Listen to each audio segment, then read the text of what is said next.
Hello friends, welcome to Renu's Englishpedia. For those who are new to the channel, my name is Mrs. Renu Bansal.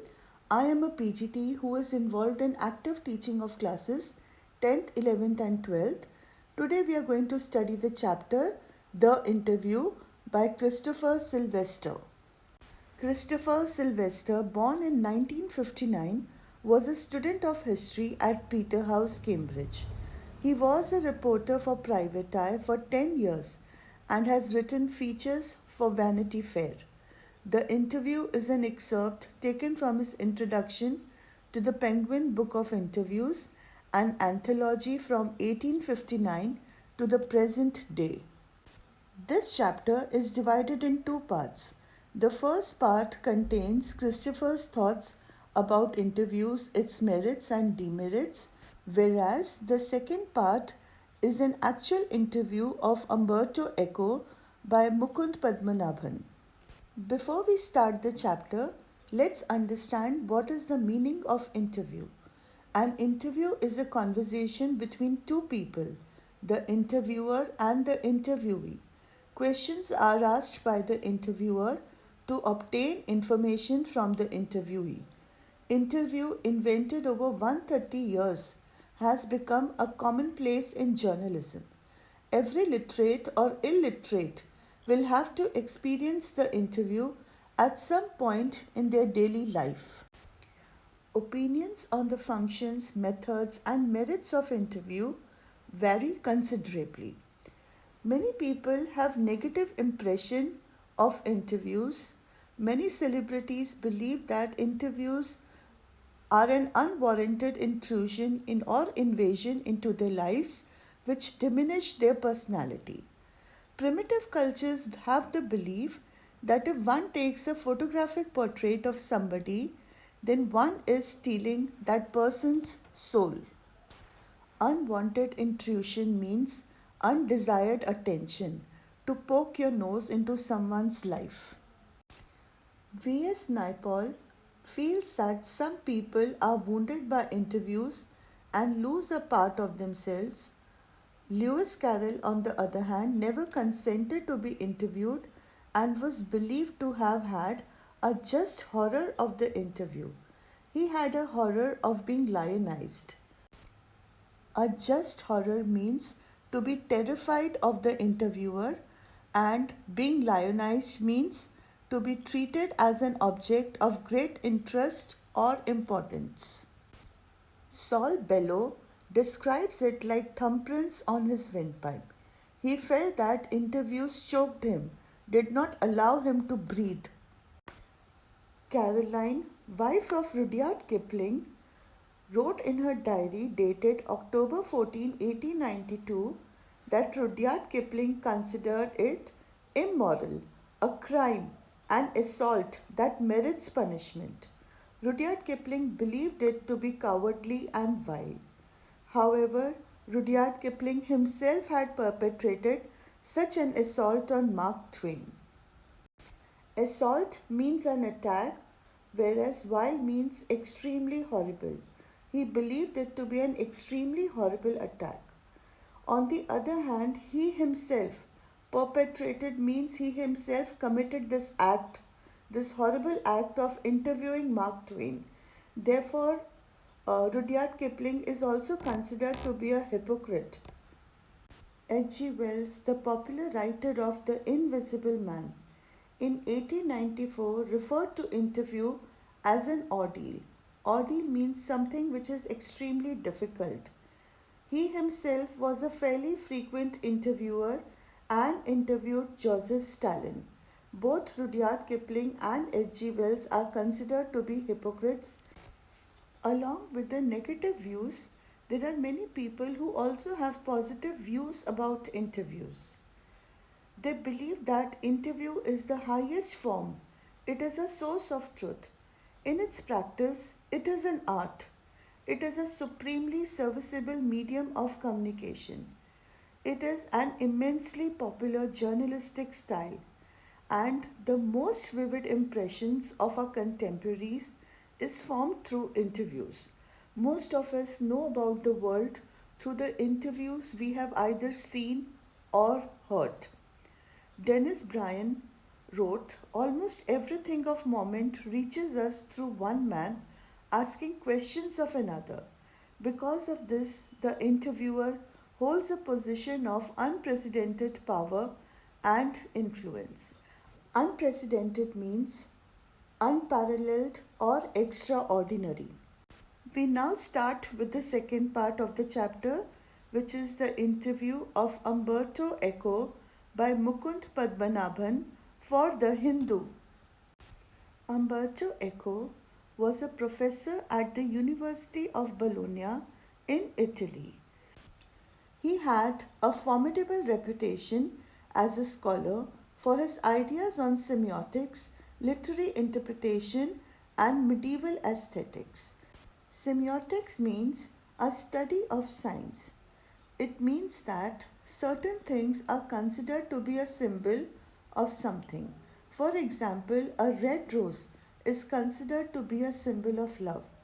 Umberto interprets these signs in literature and also interprets them in medieval aesthetics. It means that literature which was written in ancient times contained many signs and symbols pertaining to taboo topics. So Umberto Eco interprets these signs and symbols. He was a professor before he turned into writing literary fiction.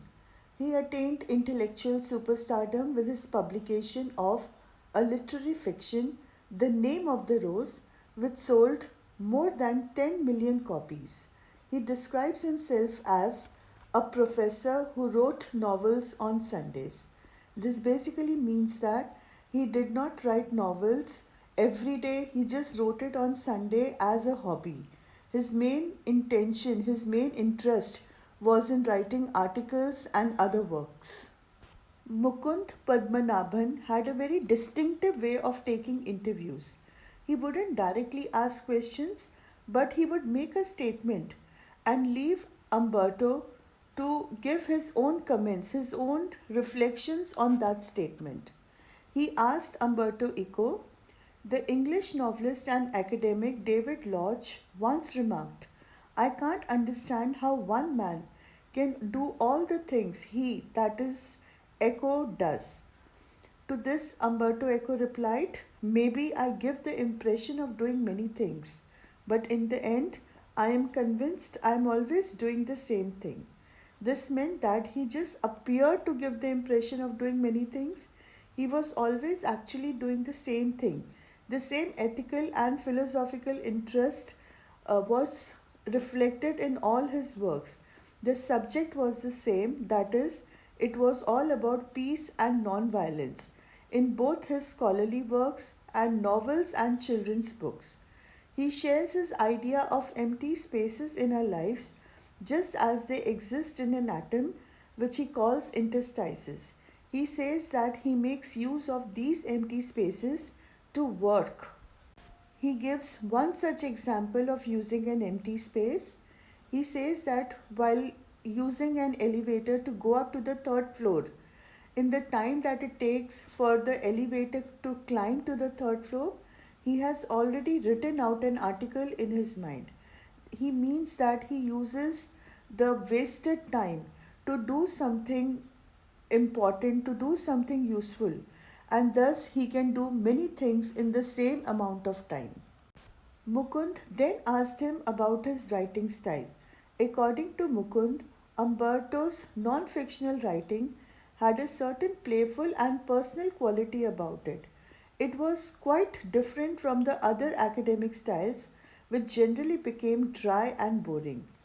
He thus asked him that was this approach consciously adopted, or was it an informal approach, or is it something that just came naturally to him?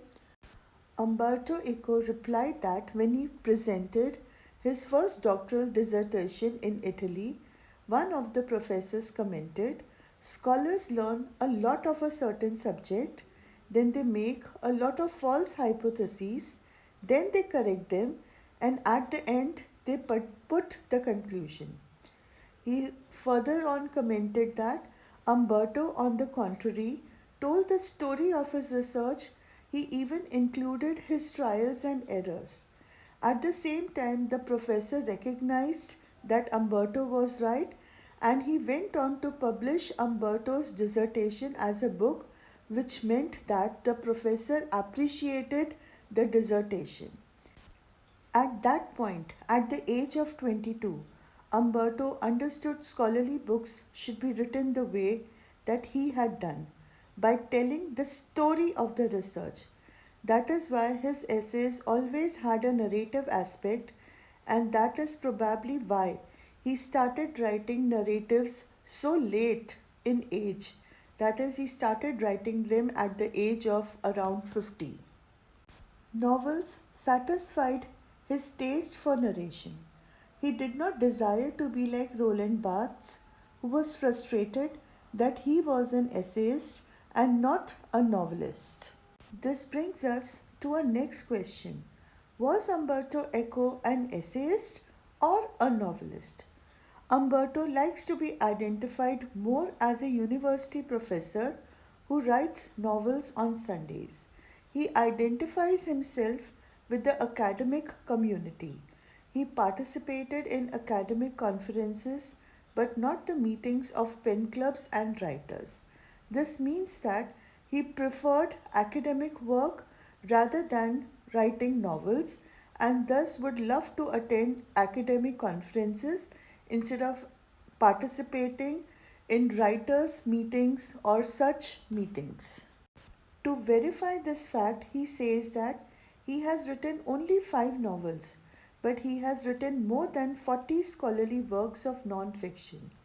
He is bothered by the fact that he is better known as a novelist. He doesn't like to be known as a novelist.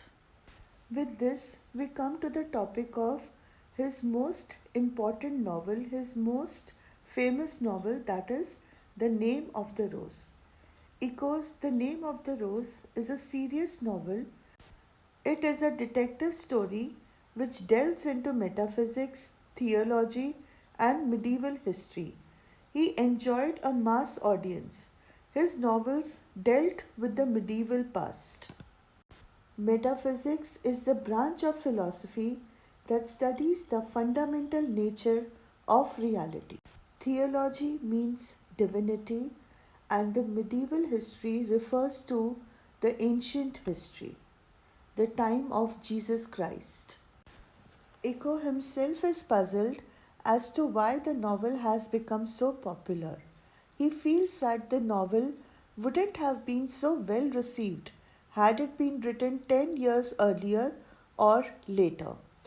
The journalists and the publishers are puzzled too. They believe that people like trash and do not like difficult reading experiences.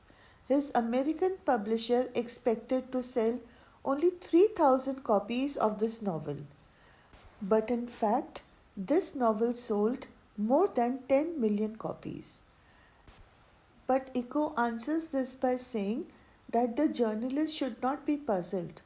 They are right in believing that people like trash because out of 6 billion people in the world, it is a very small percentage of readers, that is only 10 to 15 million people who like the novel and have bought it.